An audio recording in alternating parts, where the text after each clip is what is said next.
Nah,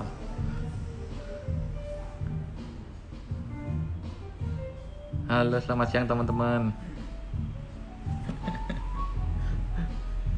Ini ceritanya ini. Halo Cun, apa kabar Cun?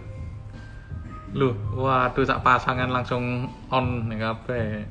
Lia, Cun. Halo, selamat siang. Iki aku kan katro, aku pengen nyoba iki lho.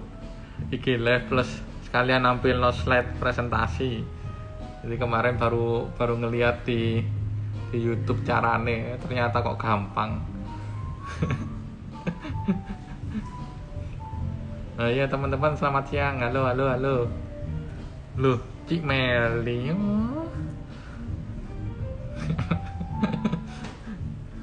Ya jadi siang ini mau IG live ngobrol barengan Surya. Sesi ngobras ini ceritanya. Jadi kayak di YouTube channel saya kan ada konten ngobrol bareng Surya. Yang terakhir itu yang di YouTube ya. Itu kontennya saya lagi bikin kedatangan tamu Kevin Octavian. Jadi dia adalah teman kuliah saya di Macung dulu. Saya yakin kalau ya teman-teman yang dari dunia perbasketan pasti nggak asing lah sama yang namanya Kevin Octavian, karena di tahun 2019 yang lalu itu ada dia ngerilis video hebohnya dia yang luar biasa. Jadi ya keren lah pokoknya. Kalian bisa tonton kontennya di video YouTube saya. Jadi saya ngobrol barengan Coach Kevin Octavian. Oke, balik lagi ke ini ya, ke topik kita siang hari ini.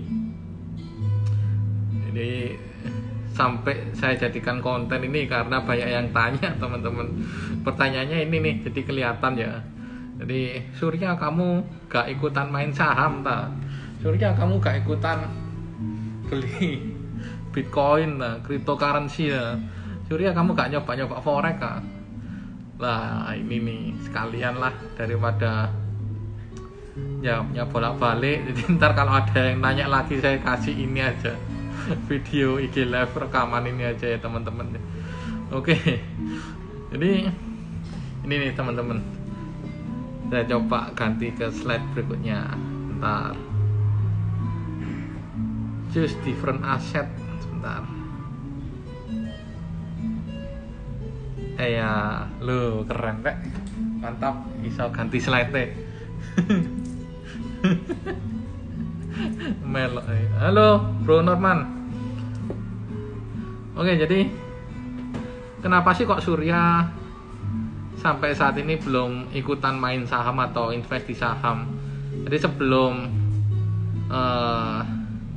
jelasin lebih dalam lagi, saya ingin sharing tentang ini nih, pemahaman yang namanya income. Jadi sumber-sumber income yang bisa kita dapatkan selama kita hidup ya, bekerja, cari uang. Nah ini ada dua macam sumber income kita. Yang pertama ada active income dan yang kedua adalah passive income.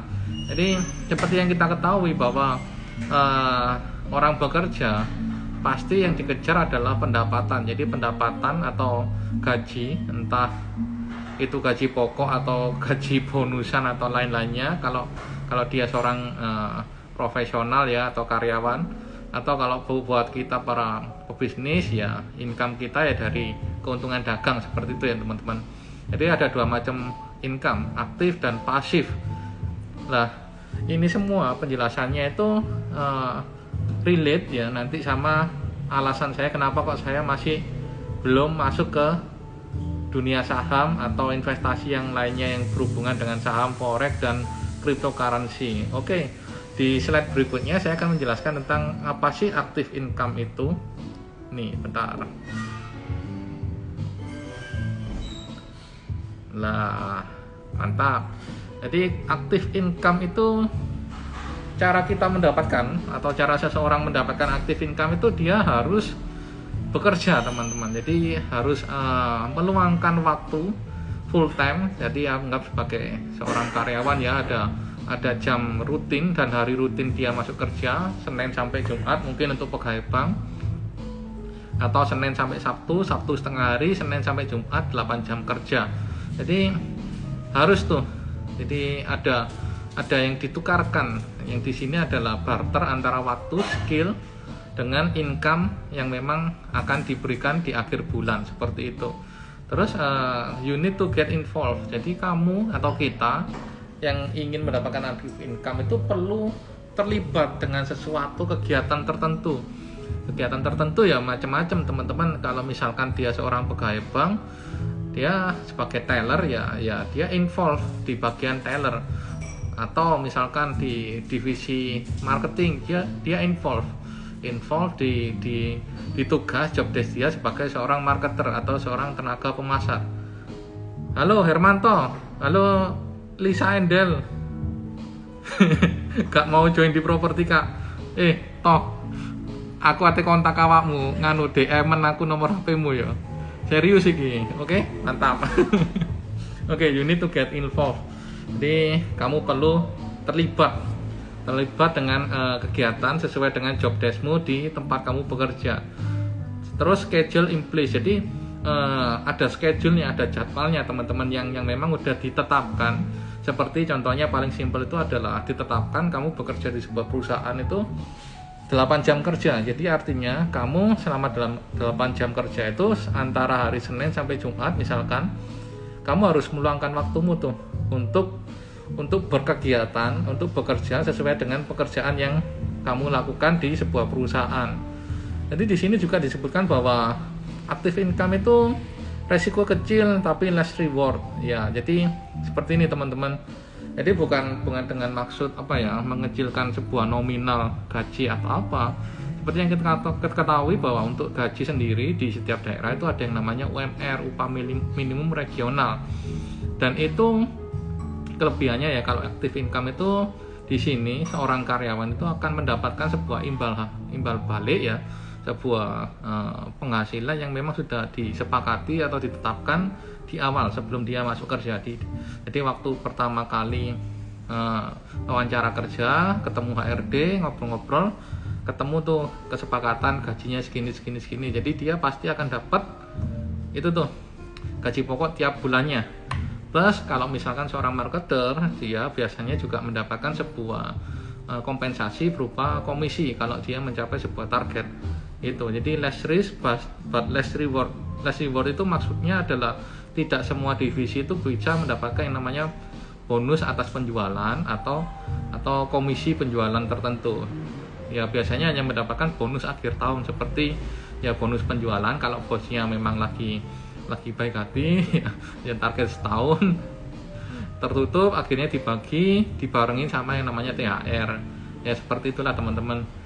Jadi less risk but less reward itu ya teman-teman ya. Investment is not required. Jadi ya betul, karena kan seorang karyawan kan tidak ikut mendanai sebuah perusahaan, mendanai dalam hal dana ya, modal awal ya teman-teman. Jadi memang mereka bekerja, bukan mereka berbisnis gitu. Bekerja hanya menginvestasikan skill, knowledge, kemampuan dia, terus waktu dia mungkin sehari 8 jam kerja untuk mengabdi di sebuah perusahaan tertentu. Ya nggak perlu modal tuh, nggak perlu kongsi-kongsian, nggak perlu investan uang seperti itu ya teman-teman ya.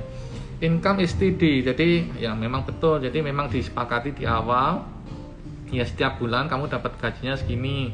Dengan masa percobaan 3 bulan awal gaji kamu segini, nanti kalau udah ngelewati 6 bulan dinaikkan lagi, atau mungkin udah lewat setahun kamu akan diangkat jadi seorang pekerja tetap ya, seperti itu. Jadi sesuai dengan kesepakatan di awal aja teman-teman. Halo Mas Saifuddin, assalamualaikum, apa kabar? Itu ya active income ya teman-teman ya. Terus di slide selanjutnya saya akan coba kasih penjelasan mengenai apa itu passive income ini. Nah, beda dengan passive income teman-teman, di mana passive income ini untuk mendapatkannya kita konsepnya adalah money works to give returns. Lah ini nih yang namanya akhirnya kita akan masuk kepada konsep berinvestasi teman-teman. Namun sebelum menjelaskan yang namanya apa ya, piramida keuangan, karena hubungannya sama urutan bagaimana seseorang itu harus melampaui step-step tertentu dalam perencanaan keuangan, ini tak jelasin singkat dulu lah. Passive income, money works to give returns. Jadi duitmu itu yang bekerja. Jadi bukan kamu, bukan keringat kamu, bukan tenaga kamu, tapi uang kamu yang memberikan return atau imbal balik. Ya makanya biasanya contoh tadi itu kayak saham ya teman-teman ya, atau deposito dan media investasi yang lainnya, di mana kamu meletakkan sebuah dana tertentu, sebesar dana tertentu untuk akhirnya mendapatkan returns. Ya, misalkan kalau deposito ya sekitar 5%. Jadi kamu taruh uang dapat return 5%. Duit yang kerja buat kamu. Itu ya. Yang selanjutnya you need not to get involved. Jadi betul, kamu nggak wajib, nggak harus terlibat di dalam berinvestasi itu. Contoh, kalau kamu taruh uang deposito di bank, ya biarkanlah pihak bank yang mengelola keuangan itu untuk akhirnya dari dana yang kamu investasikan itu akan berbalik sebuah return seperti itu. Kamu nggak perlu involve di sana, kamu nggak perlu mengupayakan untuk memutar dana, gak ikut-ikut kalian. Jadi kalian hanya kasih uang aja, titipin uangnya aja. Aduh, halo no, iya no, kantor rame no. Klien-klienmu gimana no? Mantap, selamat siang. Oke, jadi kamu nggak perlu terlibat seperti itu ya teman-teman. Schedule does not exist gitu. Ya memang betul, schedule itu memang nggak kewajiban juga harus ada jadwal berinvestasi. Jadi lebih fleksibel seperti itu teman-teman. Berbeda dengan tadi kalau passive income, di mana untuk mendapatkan sesuatu, untuk mendapatkan uang itu ya harus mengupayakan dengan keringat kita. Jadi kita harus involve, kita harus terlibat seperti itu. Kalau di passive income kita nggak perlu terlibat. Contoh lah rumah kos ya. Jadi ada satu teman saya itu memang ya punya bisnis itu rumah kos. Jadi dia tidak begitu ikut terlibat. Tidak begitunya karena apa ya? Karena kebetulan rumah kos bisa di lantai satunya itu dia jadikan sekalian rumah tempat tinggal, yang mau gak mau ya akhirnya ada sedikit keterlibatan. Tapi juga ada teman saya yang punya rumah kos itu tidak satu rumah dengan tempat dia tinggal. Lah dia nggak wajib tuh, nggak wajib untuk menetapkan jadwal itu dalam artian ya harus 8 jam kerja di rumah kos, itu nggak harus kayak gitu.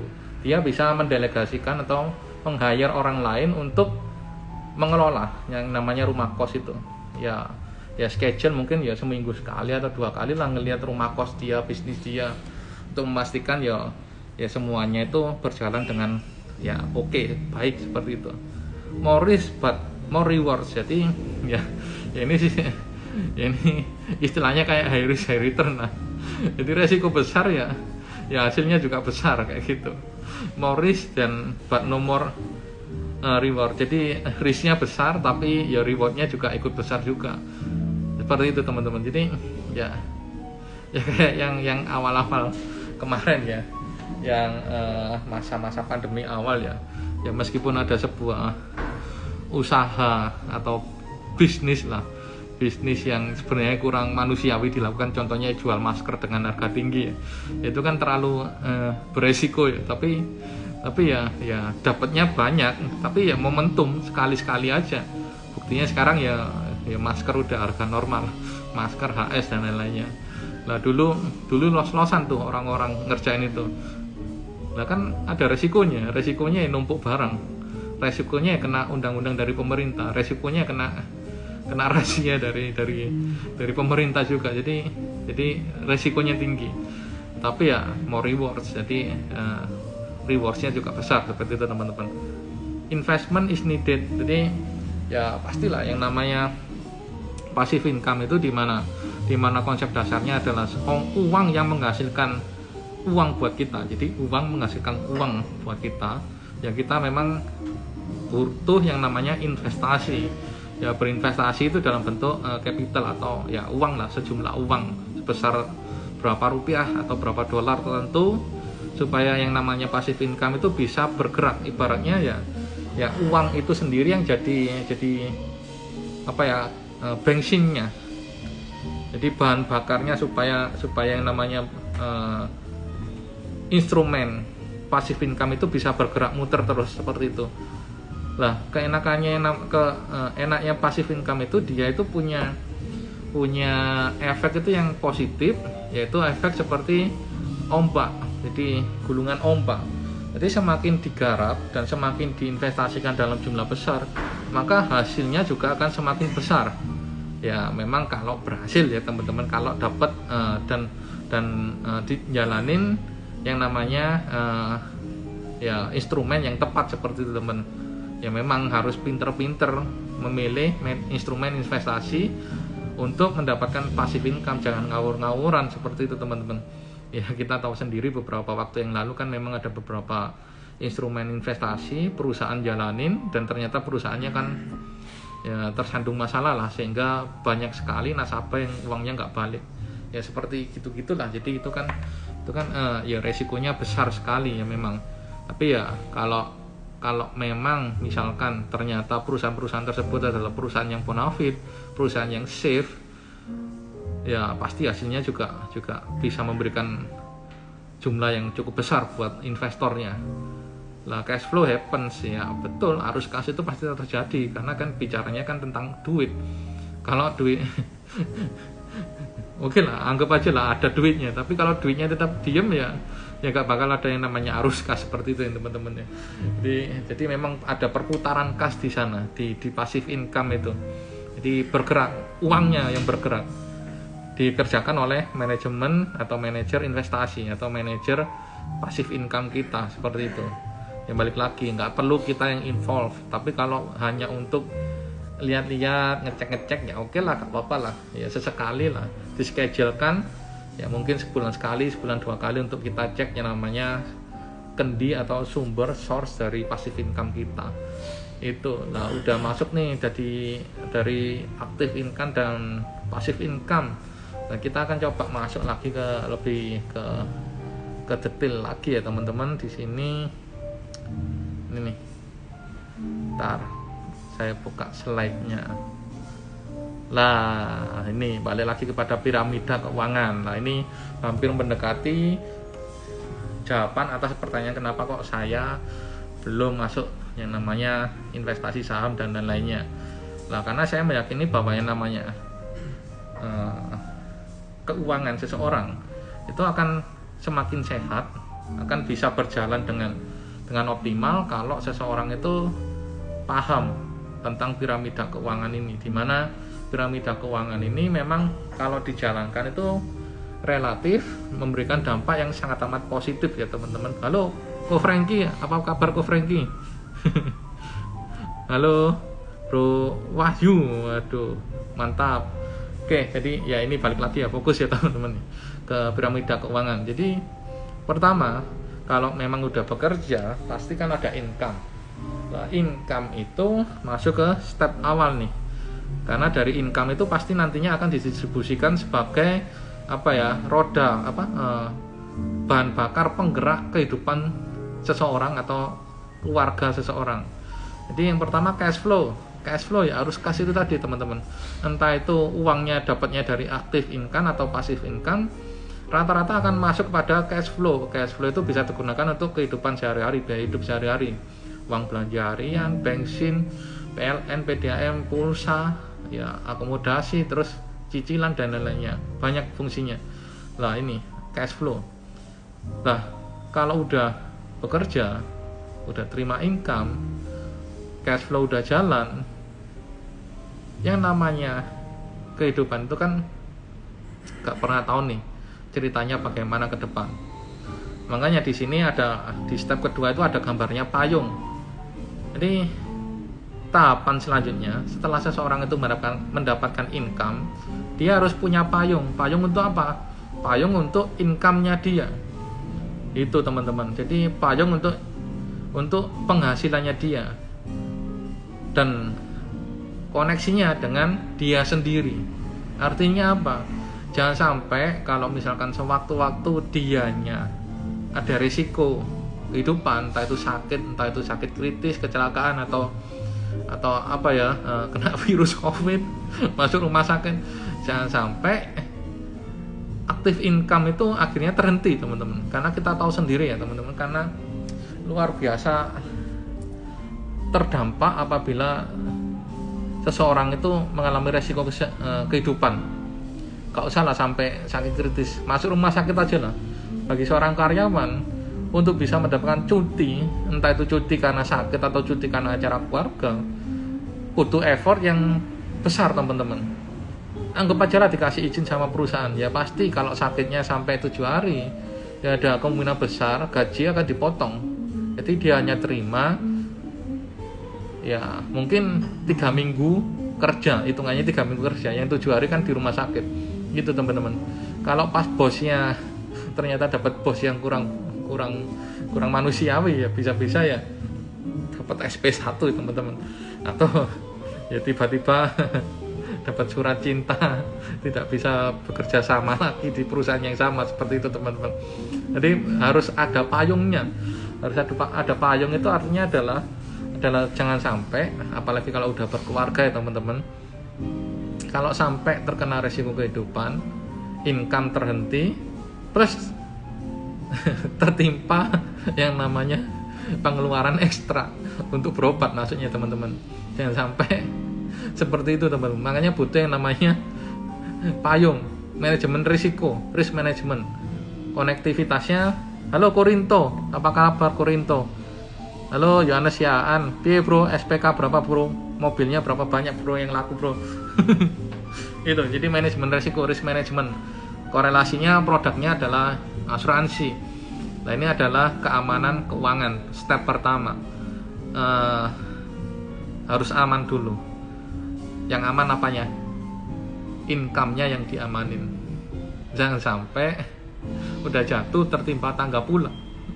Itu kalau misalkan tadi kan contohnya kan karyawan, kalau mau bisnis buka toko, jangan sampai lah kalau sampai suatu hari terkena resiko kehidupan, dirawat rumah sakit, nggak ada perwakilan, nggak ada yang bisa jalanin toko kita, hanya kita yang ngerti.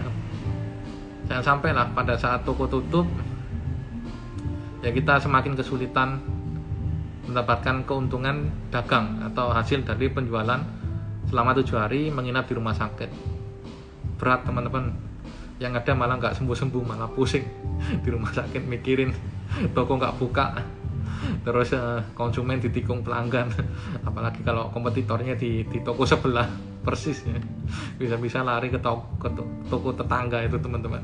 Jadi pertama yaitu keamanan keuangan, manajemen resiko, cash flow, kredit, dana darurat. Lah baru kalau udah ada 2 hal ini, gaji tetap atau income tetap, terus manajemen risiko, korelasinya dengan asuransi, baru bolehlah nyoba masuk ke namanya kenyamanan keuangan. Step kedua, kenyamanan keuangan, yaitu artinya ya bolehlah main-main di yang namanya passive income. Korelasinya dengan pertama investasi, kedua tabungan hari tua atau pensiun. Itu teman-teman. Jadi investasi ya contohnya tadi itu saham, terus cryptocurrency, terus ya deposito.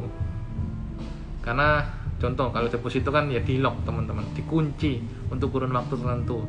Ya kalau yang sekarang sih enak, ada yang dikunci sebulan, 3 bulan, 6 bulan, setahun. Kalau yang dulu kan setahunan. Selama setahun duitmu gak bisa dipakai apa-apa, hanya bisa diputerin oleh bank untuk akhirnya di akhir masa kontrak dikembalikan return 6% atau 5% seperti itu teman-teman. Nah kenapa kok saya saat ini masih belum masuk kepada investasi di dunia saham? Ya karena menurut saya punya hitungan sendiri itu bahwa ya untuk bisa saya memulai namanya berinvestasi, pasti kan ada sebuah dana yang memang harus saya sisihkan.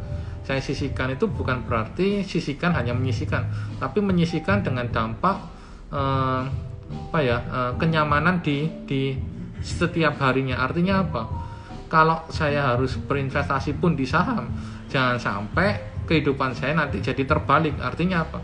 Saya ngelihat bahwa ada beberapa teman itu yang hidupnya itu aslinya pekerjaannya udah ada, Tapi karena coba-coba main di saham, akhirnya kehidupannya kebalik dalam artian apa yang harusnya dia lakukan sehari-hari akhirnya dialokasikanlah waktunya untuk melihat grafik naik turunnya saham. Lah, pusing teman-teman. Lah, menurut saya solusinya bagaimana sih supaya nggak tiap hari mentelengin atau ngeliatin yang namanya grafik itu?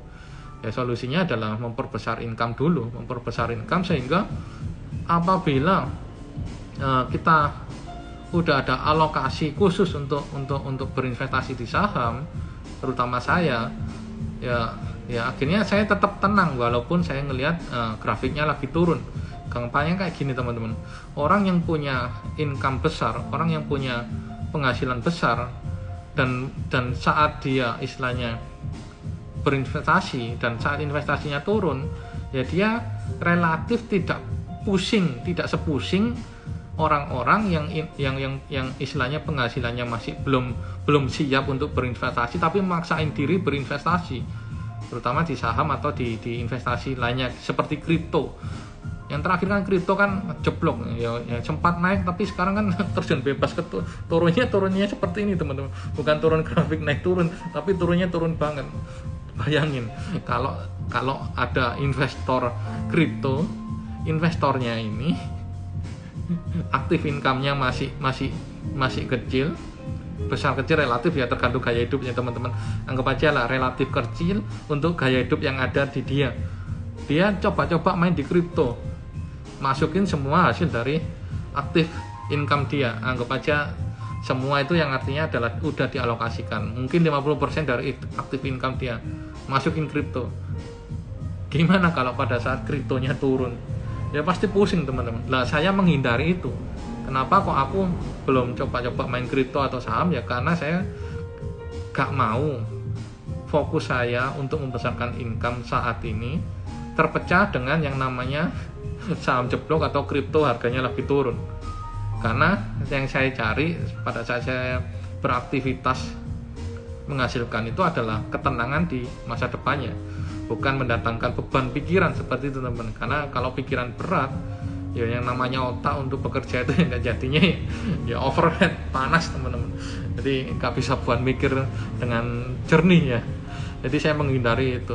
Nah, menurut saya kapan waktu yang tepat saya bisa atau akan mulai yang namanya berinvestasi di saham atau kripto atau sejenisnya, yaitu pada saat income saya, entah itu aktif income atau pasif income, itu paling nggak nilainya udah minimal 2 kali lipat dari pengeluaran bulanan saya. Pengeluaran bulanan itu ya termasuk ya yang fixed cost, jadi fixed cost dan yang untuk gaya hidup.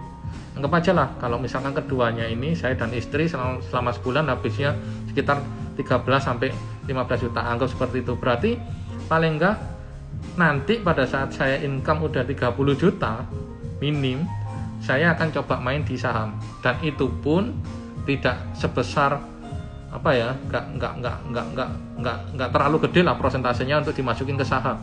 Ya mungkin prosentase mungkin hanya 5% dari sisa 30 kurangi biaya hidup, anggap aja sisanya 15 juta. 5% dari 15 juta. Hanya itu aja per bulan. Kenapa? Balik lagi ke konsep dasar saya, yaitu saya gak pengen pusing kalau sampai saya ngelihat grafik saham itu turun. Lah, pertanyaannya buat ada temanku waktu sharing-sharing, diskusi. Loh, aku memang nyobain tuh untuk long term.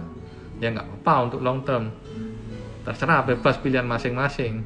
Tapi balik lagi, investnya berapa sih setiap bulan? Kalau hanya untuk tujuannya untuk melatih diri rajin nabung dengan instrumen saham dan kebetulan jangka panjang, ya oke, nggak apa-apa. Karena kan di awal kan motivasinya adalah belajar menabung, disiplin menabung, ya nggak apa-apa. Mungkin setiap bulan beli satu lot, mungkin setiap bulan keluarin uang 2 juta atau ya 1,5 lah. Mungkin masih ada yang 1 lot 1,5 juta ya. Ya nggak apa-apa, ya buat belajar kok. Tapi kalau memang untuk fokus di passive income dengan nilai keuntungan atau return yang signifikan, ya kalau saya mikirnya ya sekalian aja nanti pada saat kemampuanku udah nyampe di sana, lah di saat itulah saya bisa bermain dengan angka besar. Karena balik lagi ya teman-teman, yang di passive income tadi, bentar saya buka slide-nya. Nah ini investment is needed, jadi artinya apa? Semakin besar investasi ya returnnya semakin besar itu, tapi pilih-pilih yang bijaksana. Anggap aja kalau saham ya pasti kemungkinan besar nanti saya masuknya di saham-saham blue chip, BCA, Trakindo, Mandiri, BRI, ya yang saham-saham itu yang long term kayak gitu teman-teman. Dan ini loh, you need not get involved. Aku nggak perlu terlalu terlibat di dalamnya, hanya nyemplungin duit tok, masukin uang aja, ceritanya seperti itu. Halo Lid, kegiatan macung perkuliahan lancar-lancar ya. Saya Siska wes gak di macung ya ngomong. Wah. Oke, balik lagi. Itu tadi ya teman-teman jawaban kenapa kok aku belum nyoba yang namanya saham ya, karena kalau saat ini mau maksain pun pasti ya hanya bisa mengalokasikan dana kecil. Kalau dana kecil ya hasilnya kecil, lama hasilnya, dan konteksnya kan saya bukan untuk melatih disiplinnya, tetapi kan konsep saya kalau udah masuk investasi ya saya ngubernya bukan di belajar disiplin nabung, tapi yang nguber returnnya kayak gitu. Makanya kalau invest besar ya returnnya juga besar, dipilih, tapi kan pokoknya jangan ngawur lah, cari instrumen yang asal-asal ya jangan lah.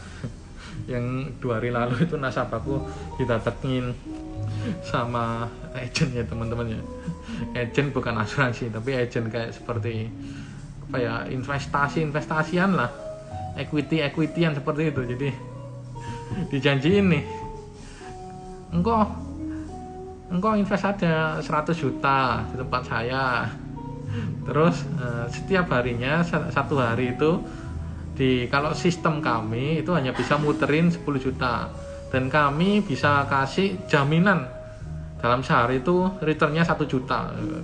Ya, kalau kayak gitu ya langsung ditolak aja teman-teman, karena nggak bakal ada yang model kayak gitu awet teman-teman. Ya mungkin hanya beberapa waktu aja, mungkin seminggu 2 minggu aja kalian bisa menikmati return 1 jutaan itu. Tapi ya selanjutnya uang kalian yang 100 juta hilang seperti itu teman-teman. Jadi ada disinyalir kegiatan fraud ya teman-teman, hati-hati aja. Jadi bukan berarti pula sebuah perusahaan yang udah berada di bawah naungan organisasi atau paguyuban komunitas gitu akhirnya aman ya, enggak seperti itu juga teman-teman. Harus dilihat dulu portofolionya. Iseng aja sekarang kan gampang ya ngecek kredibilitas perusahaan seperti itu kan, tinggal di search aja di Google ya teman-teman, kalian bisa lihat. Jadi jangan asal nyemplungin uang di perusahaan orang lain, tapi dicek dulu kredibilitasnya, jangan asal-asalan. Waduh, Koko Alek digoleki Aristo lho. Ini kalau guyu-guyu lah Koko. Halo Vel, piye Vel anakmu Vel? Halo Bro Alex, salam. Itu teman-teman, itu dari sudut pandangku. Gimana kalau dari kalian? Apakah kalian berpikiran sama atau kalian memang, terutama yang adik-adikku yang anak-anak muda nih ya, lagi hype kan, hype itu tuh invest belajar saham. Kok aku baru ikut kok, aku baru invest kok kayak gitu. Ya balik lagi, kalau cuma untuk latihan ya gak apa-apa. Makanya balik lagi pada motivasi awal kalian. Main saham untuk apaan? Kalau main saham untuk mendisiplinkan nabung ya gak apa-apa. Untuk latihan ya cari pengalaman ya gak apa-apa, karena pengalaman itu kan mahal. Seperti itu teman-teman. Jadi intinya active income, passive income, terus piramida keuangan. Yang pertama harus settle tuh, harus ada income-nya dulu, sehingga ya kehidupan kalian itu ada cash flow-nya. Jadi keuangan muter, jadi perutnya kenyang, dapur ngebul. Terus jangan lupa yang namanya manajemen risiko. jangan kebalik, jangan aktif income terus main investasi dulu ya, tanpa ada yang namanya payung ya lucu aja, kebalik seperti itu. Kalau ada resiko sakit ya emang bisa dengan mudahnya dana yang diinvestasi kalian itu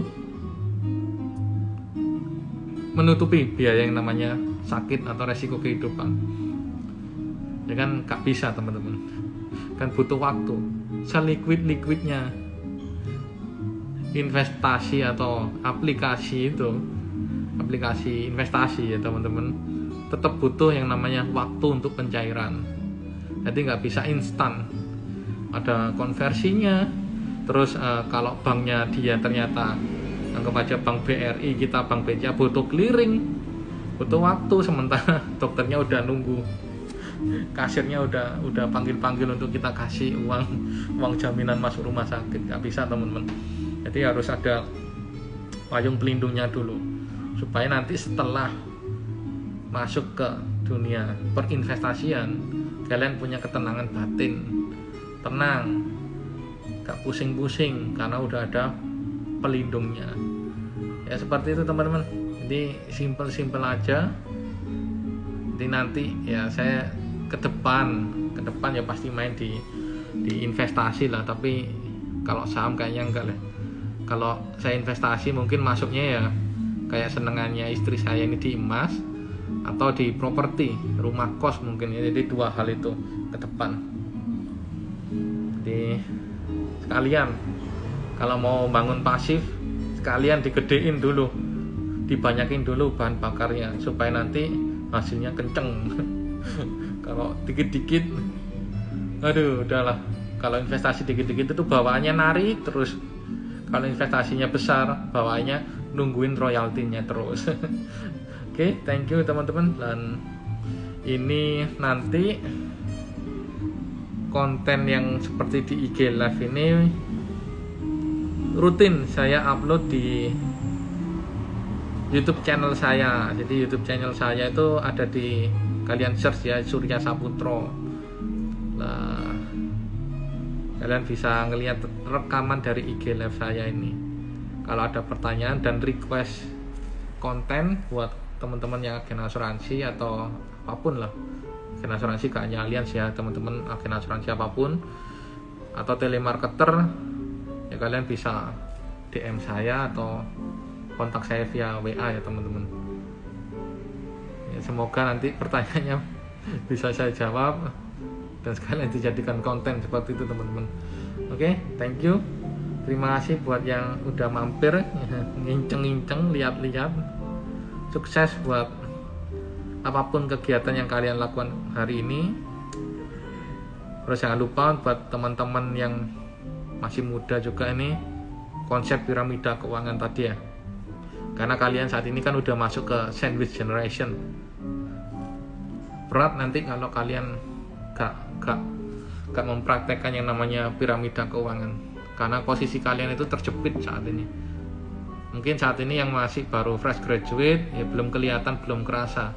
Tapi nanti ya 2-3 tahun lagi pasti kalian akan kerasa namanya dampak dari sandwich generation itu. Oke, nanti kalau sandwich generation ntar lah materi khusus lah di IG Live saya minggu depan mungkin. Oke, thank you ya teman-teman, sukses.